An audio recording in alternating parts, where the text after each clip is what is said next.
conscientious detective.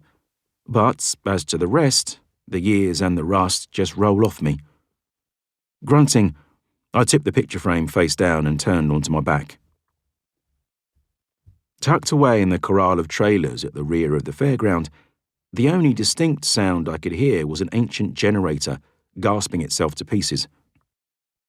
There was the ever-present song of the fair, of course, the somewhat sinister jangle of the carousel's calliope, mixed in with jabs of dance music from the waltzer and the rattle, roar and shake of the rides. If your ear's accustomed, it's almost a lullaby you can drift off to. The sun beat through the blinds. My eyes hazed, my body uncoiled.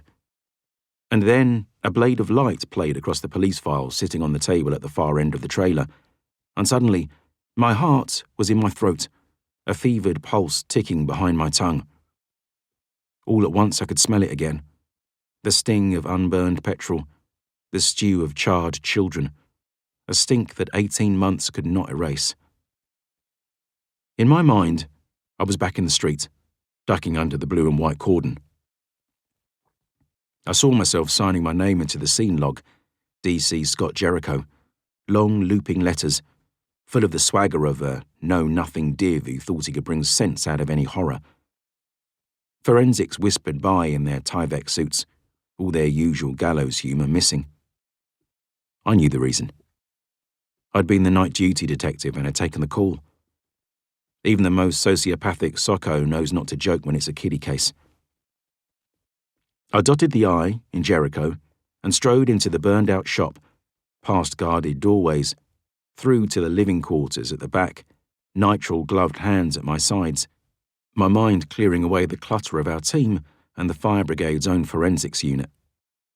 I started to sweat. A little rill ran down from my paper hood, the only moisture in this scorched memory of a home.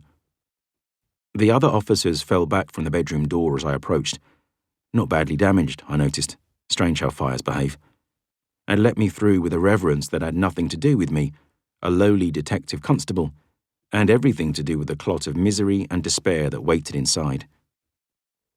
The room felt like a holy place long abandoned.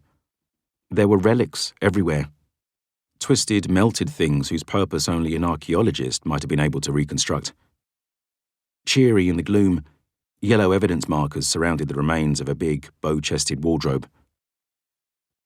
The forensics team gave a collective sigh as I reached out and pulled the double doors aside. I frowned then, both in the trailer, where I sat huddled like a tramp in winter, and in the memory. Something had dragged itself into the wardrobe and curled up like a butterfly in its chrysalis. It took moments to pick the illusion apart, to see that the something had originally been 3 somethings. I think I might then have whispered, no, or fuck, or God. 3 dead kids, arms pulled up like playground boxes, eyes tight shut, drawn together in their love and terror and desperation. They were with me now in the trailer, a trio of hazy presences standing in the shadows by the door, their eyes full of sorrow and disappointment. Sometimes the Malinowski children spoke to me. Mostly they kept their counsel. As the memory fractured, so did these phantoms, drifting away like motes of charred skin on the breeze until I was alone again. I rose slowly to my feet, padded barefoot to the end of the trailer. Garris in his fucking files. Had he come yesterday? Surely I'd have remembered that interfering old bastard picking his way through the garbage of my life and finding a space for himself to perch. I scanned the trailer and saw a cleared nook on the built-in settee. Yes, he'd sat there, between the mounds of my old books and a fortnight's worth of laundry. But when exactly had he visited? No idea. I'd asked. If he had to bring cases I'd never review, could he at least put them in a non-official folder? Garris hadn't asked why. Human details were as ever unimportant to him. He just wanted a bit of off-the-record assistance from his former protégé. I stared now at the manila sleeve. A new case, a fresh way to fail. I didn't even open the cover. Tearing the slim contents in two, I was about to shove the lot into the bin